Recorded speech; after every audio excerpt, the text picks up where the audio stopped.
पौर्णिमा किचनमध्ये आपलं स्वागत आहे। आज मी बनवणार आहे झिंगेची चटणी।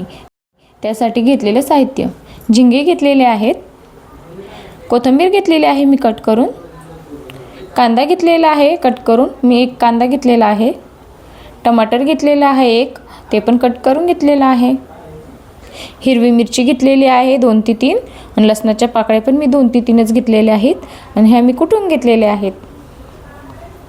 हळद घेतलेली आहे अर्धा चम्मच, लाल तिखट घेतलेला आहे अर्धा चम्मच, घरगुती मसाला घेतलेला आहे अर्धा चम्मच, चवीनुसार मीठ घेतलेला आहे। झिंगे आता मी चाळून घेते।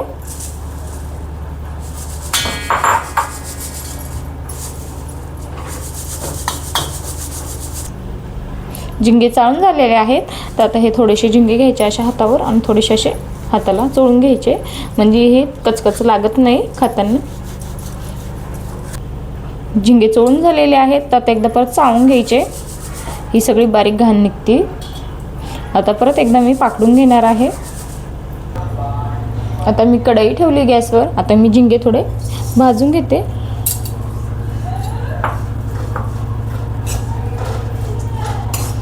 थोडेसे लालसर होऊ द्यायचे। आता मी थोडंसं तेल टाकते, अर्धी पळी।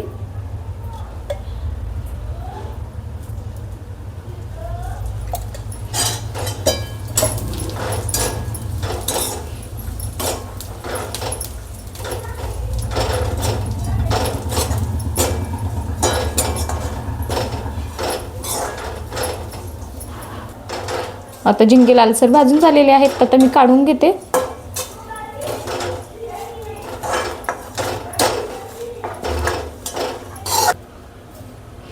आता मी 2 पळी परत तेल टाकते।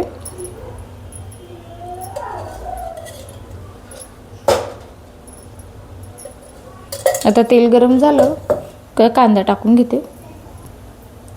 तेल गरम झालं आहे, कांदा टाकून घेते।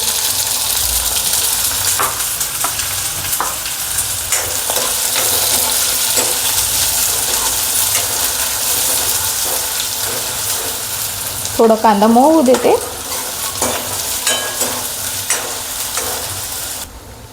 आता कांदा मऊ झालेला आहे, तर हिरवी मिरची आणि लसूण टाकते। थोडासा मी आबडधोबड कुटलं होतं।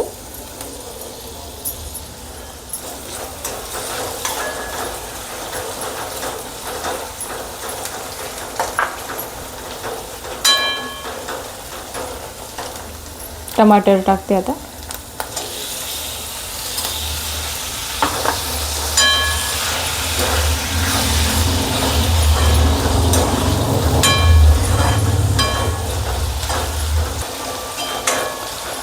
आता टमाटर पण मऊ झालेला आहे।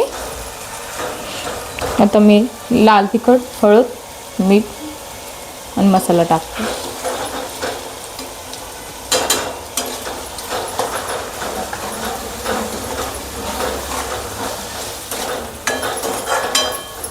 चांगलं मिक्स करून घ्यायचं।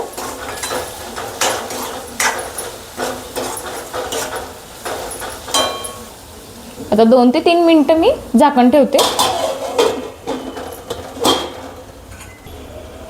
2 ते 3 मिनिटं झालेले आहेत, तर मी झाकण काढून घेते। आता झिंगे टाकून घेते, चांगले मिक्स करून घ्यायचं।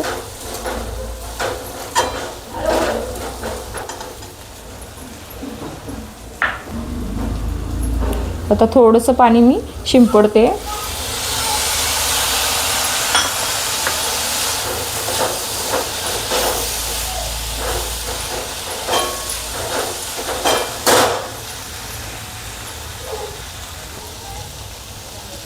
आता वरतून मी कोथिंबीर टाकते।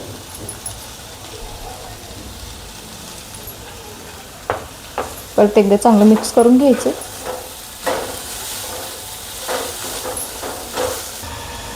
आता परत मी 2 मिनिटासाठी झाकण ठेवते। 2 मिनिटं झालेली आहे, आता मी झाकण काढून घेते। आता आपली चटणी तयार आहे झिंगेची। आता मी एका प्लेटमध्ये दाखवते।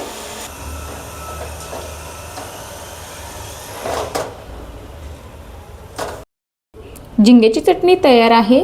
आजची रेसिपी कशी वाटली कमेंटमध्ये नक्की सांगा। लाईक करा, शेअर करा, सबस्क्राईब करा।